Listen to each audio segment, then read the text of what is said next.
السلام علیکم دوستوں یہ کہانی پاکستان کے صوبہ پنجاب کی ہے۔ اسلام آباد سے 200 کلومیٹر دور دریا خان نامی جگہ واقع ہے۔ دریا خان میں دو بھائی رہتے تھے، ایک کا نام فرحان علی جبکہ دوسرے کا نام عارف علی تھا۔ ان دونوں کی عمریں 30 سے 35 سال کے درمیان تھی۔ دونوں کی شادی ہو چکی تھی اور دونوں کے بچے بھی تھے۔ ان کا تعلق ایک غریب گھرانے سے تھا۔ فرحان علی پڑھنے لکھنے میں کافی ہوشیار تھا۔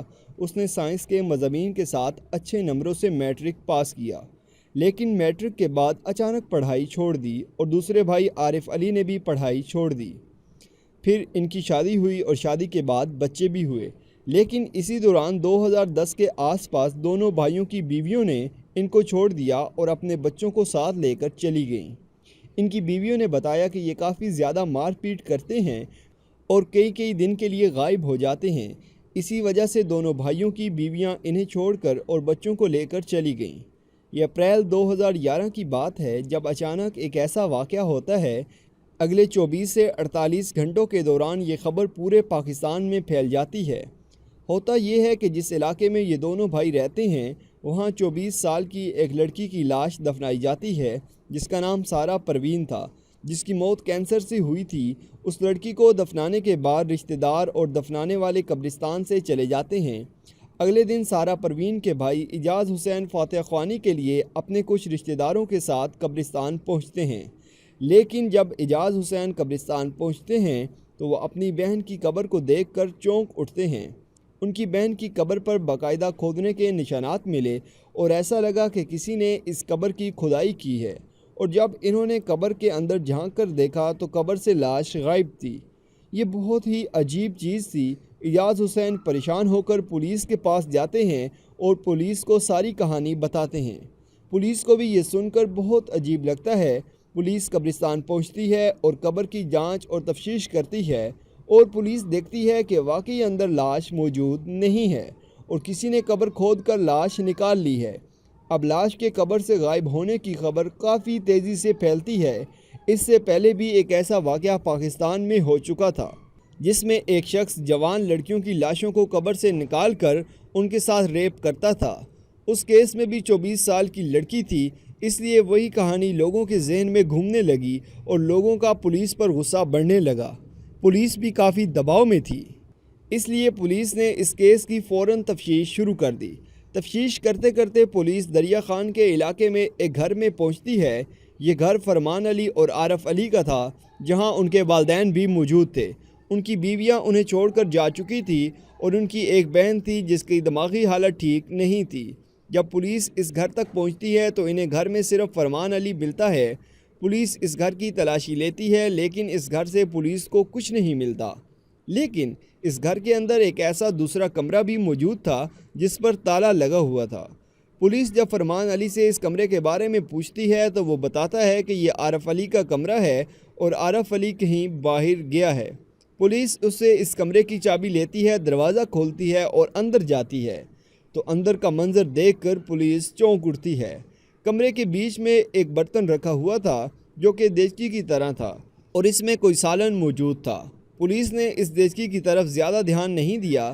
پھر پولیس نے دیکھا کہ اس دیگچی کے قریب ہی ایک لکڑی کا پتھر رکھا ہوا ہے، ایک کلہاڑی پڑی ہوئی ہے اور ایک بڑا سا چاقو بھی موجود ہے۔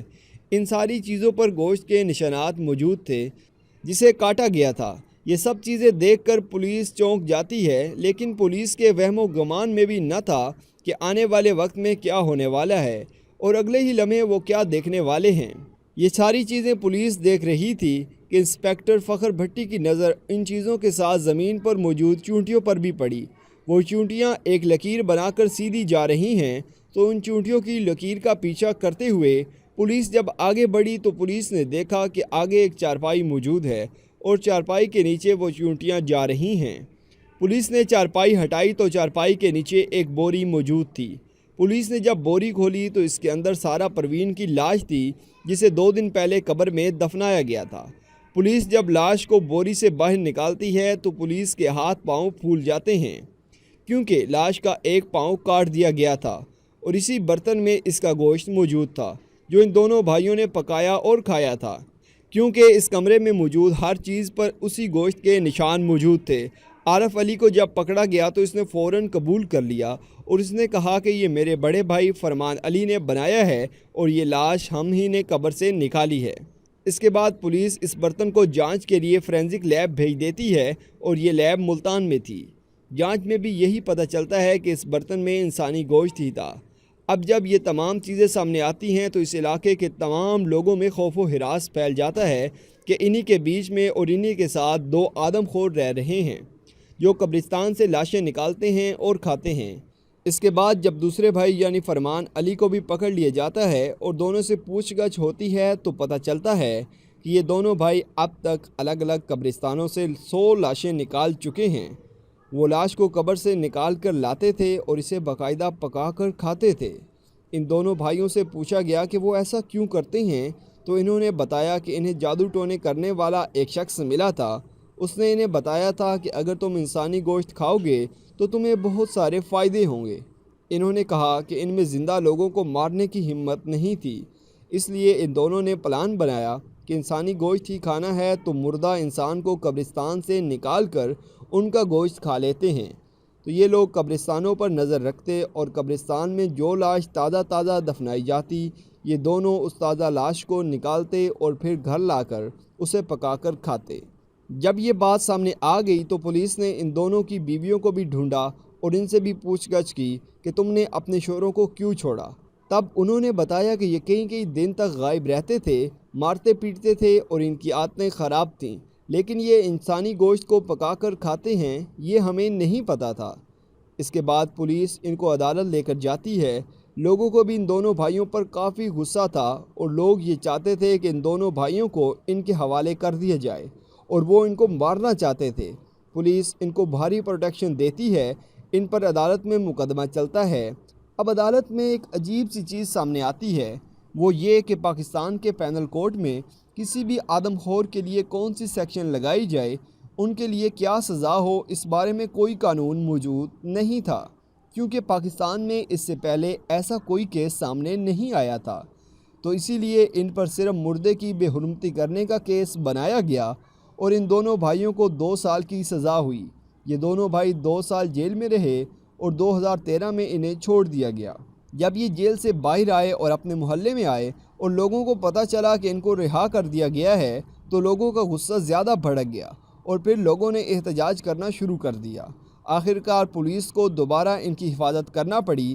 اس کے بعد ان دونوں بھائیوں کو یہ لگا کہ انہیں لوگ مار دیں گے تو انہوں نے اپنا علاقہ چھوڑا اور گمنام زندگی بسر کرنے کے لیے دونوں بھائی کسی اور جگہ چلے گئے۔ 1 سال تک دونوں کا کچھ پتہ نہ چلا کیونکہ پولیس نے ان دونوں سے کہا تھا کہ تم اپنی پہچان چھپا کر رکھو ورنہ لوگ تمہیں مار دیں گے۔ سال 2014 شروع ہو جاتا ہے۔ 2014 میں یہ دونوں بھائی ایک نئی جگہ پر رہ رہے تھے جو کہ ایک گاؤں تھا۔ تو اپریل 2014 کے ایک دن اچانک پڑوسیوں کو ایک گھر سے عجیب سی بدبو آتی ہے۔ پڑوسی پولیس کو اطلاع دیتے ہیں۔ پڑوسیوں کو اس بات کا علم نہیں تھا کہ اس گھر میں جو لوگ رہتے ہیں وہ کون ہے۔ پولیس ان کی شکایت سن کر آتی ہے۔ پولیس اس محلے کے بزرگ کو لے کر اس گھر میں داخل ہوتی ہے تو پہلے کمرے میں کچھ بھی نہیں ملتا اور اس کمرے میں ان کو عارف علی ملتا ہے۔ پولیس عارف علی کو جانتی تھی، اس لیے پولیس اس کمرے کی مکمل تلاشی لیتی ہے، لیکن اس کمرے سے کچھ نہ ملا۔ دوسرے کمرے کو اس بار پھر سے تالا لگا ہوا تھا۔ پھر پولیس چابی لیتی ہے، دروازہ کھولتی ہے تو اس کمرے میں ایک بچے کا سر پڑا ہوا ملتا ہے۔ جیسے ہی پولیس کی نظر اس سر پر پڑتی ہے تو کہانی فلیش بیک میں چلی جاتی ہے۔ پولیس کو 2011 کی کہانی یاد آ جاتی ہے۔ پھر عارف علی سے پوچھ تاچھ ہوتی ہے اور پوچھا جاتا ہے کہ فرمان علی کہاں ہے۔ فرمان علی بھی بعد میں پکڑا جاتا ہے۔ دونوں بھائی ایک بار پھر سے خبروں میں آ جاتے ہیں۔ اس کے بعد یہ پتہ لگایا جاتا ہے کہ ایسا کیوں ہے تو پتہ چلتا ہے کہ ان دونوں نے اپنا پرانا پاگل پن ابھی تک نہیں چھوڑا تھا۔ دونوں بھائی جیل سے رہا ہونے کے بعد پھر سے آدم خور بنے ہوئے تھے۔ جب بھی انہیں موقع ملتا یہ قبرستان پہنچتے، کسی بھی مردے کو نکالتے اور اسے کھا جاتے۔ کہا جاتا ہے کہ تقریباً 150 لاشیں انہوں نے کھائیں۔ ایک بار آدم خور ظاہر ہونے کے بعد یہ لوگ جیل گئے، 2 سال جیل میں رہے اور جیل میں رہنے کے بعد جب رہا ہوئے تو انہوں نے اپنا یہ کام جاری رکھا۔ یاد رہے کہ جب یہ جیل میں تھے تو انہیں میاں والی جیل میں رکھا گیا، لیکن زیادہ عرصہ کنگ ایڈورڈ ہاسپٹل میں رکھا گیا اور انہیں اس لیے ہسپتال میں رکھا گیا کہ شاید ان کی ذہنی حالت خراب ہے۔ جب 2 سال بعد ان کو رہا کیا گیا اور انہوں نے دوبارہ آدم خوری شروع کی تو یہ ایک ہی قبرستان سے لاشیں نہیں نکالتے تھے بلکہ الگ الگ قبرستانوں سے لاشیں نکالتے تھے تاکہ ان پر شک نہ ہو۔ یہ جس قبر سے لاش کو نکالتے تھے ان کی کوشش ہوتی تھی کہ اس قبر کو دوبارہ سے اسی طرح ٹھیک کر دیا جائے جیسے وہ پہلے ہوتی تھی، تاکہ اوپر سے پتہ ہی نہ چلے کہ قبر کے ساتھ چھیڑ چھاڑ کی گئی ہے۔ اسی وجہ سے بہت سے لوگوں کو علم ہی نہیں ہوتا تھا کہ جس قبر پر وہ دعا یا فاتحہ پڑھنے کے لیے جا رہے ہیں، جن کے لیے وہ فاتحہ پڑھنے جا رہے ہیں، وہ اندر موجود ہی نہیں ہیں۔ لوگوں کو یہ پتہ ہی نہیں تھا اور یہ اپنا کام کر رہے تھے۔ اس بچے کا جب سر ملا اور پولیس نے انویسٹیگیشن کی تو پتہ چلا کہ پڑوس میں ہی ایک محلہ ہے جہاں ایک بچے کی کچھ دن پہلے ہی موت ہوئی تھی اور اسے وہاں جو قبرستان تھا اس میں دفنایا گیا تھا۔ ان دونوں کو بھی اس بچے کی موت کے بارے میں پتہ تھا۔ یہ لوگ وہاں گئے، اس کی لاش کو باہر نکال لیا اور اس کے کچھ حصوں کو پکا کر کھا لیا۔ جب پولیس نے ان سے پوچھ تاچھ کی تو پتہ چلا کہ جب بھی یہ دونوں بھائی انسانی گوشت کو پکاتے تھے تو اس کی کڑی بناتے تھے اور کڑی بنا کر اس سے روٹی اور چاول کے ساتھ کھاتے تھے۔ اس کے بعد پولیس ان کو پھر سے گرفتار کرتی ہے اور یہ خبر ہر طرف پھیل جاتی ہے۔ اب پہلی بار پاکستان کی پولیس اور عدالت یہ سوچنے پر مجبور ہو جاتی ہے کہ کیا کیا جائے۔ ایسا کون سا قانون ہو جس میں ایسے وحشی درندے لوگوں کو معاشرے میں آزادی کے ساتھ گھومنے نہ دیا جائے اور ان کی آزادی کو روکا جائے۔ لیکن پاکستان میں آدم خوروں کے لیے کوئی قانون ہی نہیں ہے۔ تب یہ فیصلہ لیا گیا کہ ان پر اینٹی ٹیرر کورٹ میں مقدمہ چلایا جائے اور ان کو سزا بھی دی جائے تاکہ یہ دوبارہ آسانی سے باہر نہ آ سکے۔ عدالت نے ان دونوں بھائیوں کو 12 سال کی سزا سنائی۔ پہلے یہ 2 سال کی سزا کے بعد 2013 میں رہا ہوئے تھے۔ 2014 میں یہ پھر سے پکڑے گئے۔ 2015 میں عدالت نے انہیں پھر سے سزا سنائی جو کہ 2027 میں ختم ہو جائے گی۔ اس سزا میں بھی 4 سال گزر چکے ہیں اور 8 سال باقی ہیں۔ دونوں آدم خور بھائی پھر سے آزاد ہو جائیں گے اور ان کو قبروں سے لاشیں چرا کر کھانے کی لت لگ چکی ہے اور معلوم نہیں کہ اس وقت کیا ہوگا، کیونکہ لوگوں میں ان دونوں بھائیوں کے لیے کافی غصہ ہے اور جب یہ پہلے رہا ہوئے تھے تب بھی ان کے لیے لوگوں میں غصہ تھا اور آج بھی ہے۔ اب جس انسپیکٹر نے یہ سارا منظر لائیو دیکھا تھا، بہت سارے لوگوں نے اس کا انٹرویو کیا۔ اس انسپیکٹر کا یہ کہنا تھا کہ اپنی زندگی میں اس نے کبھی ایسا منظر یا کرائم سین نہیں دیکھا جسے دیکھ کر روح کانپ جائے۔ ان کا کہنا تھا کہ اس واقعے کو کئی سال گزر چکے ہیں، ان کی کئی جگہوں پر پوسٹنگ ہوئی، لیکن وہ کمرہ کھولنے کے بعد چونٹیوں کی لائن اور وہ لائن جہاں ختم ہوتی اس چارپائی کے نیچے موجود بوری تک پہنچنا اور اس بوری کو کھول کر لاش نکالنا اور برتن میں موجود کڑی جیسا سالن، یہ وہ تمام چیزیں اور میرے دماغ میں وہ تمام تصویریں ہیں جن کے بارے میں جب بھی یاد کرتا ہوں تو میں کانپ جاتا ہوں اور آج تک میں ان چیزوں سے باہر نہیں نکل پایا۔ یہ انسپیکٹر فخر بھٹی کا بیان ہے۔ تو آپ یہ اندازہ لگا سکتے ہیں کہ مجھے یہ سب آپ کو بتانے میں کتنا عجیب لگ رہا ہے۔ تو جس نے یہ سب کچھ اپنی آنکھوں سے دیکھا ہو اس پر کیا بیتی ہوگی۔ تو اب یہ دونوں بھائی میاں والی کی جیل میں سزا ختم ہونے میں ابھی 8 سال کا وقت ہے۔